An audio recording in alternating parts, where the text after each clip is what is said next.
Hello, আজ Turner syndrome সম্পর্কে একটু বলবো। টার্নার সিনড্রোম এটি একটি ক্রোমোজোমাল ডিফেক্ট।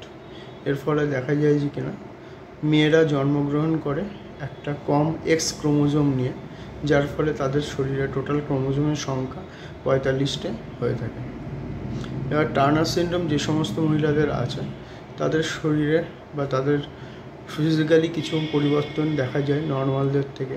দেখা যায় কিনা এদের হাইট শর্ট হয় এবং এদের নেক হাইটও নেক লেন্থ অনেকটাই কম হয় এবং ব্যাক হেয়ার অনেকটা কম থাকে এবং এই সমস্ত পেশেন্টের কিন্তু চেস্ট ওয়াইড হয় এবং এই সমস্ত পেশেন্টের সেক্সুয়াল ডেভেলপমেন্ট কম হয়। এর ফলে কিন্তু দেখা যায় যে কিনা এদের ফার্টিলিটির সমস্যা কিন্তু হয়।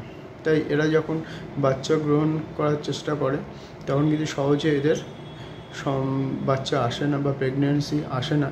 এর কারণে এদেরকে ইনফার্টিলিটির যে ট্রিটমেন্ট আছে সেটা করতে হয় এবং এদেরকে হরমোন রিপ্লেসমেন্ট থেরাপিও করতে হয়। তার ফলে এরা পুনরায় বাচ্চা গ্রহণ করতে পারে।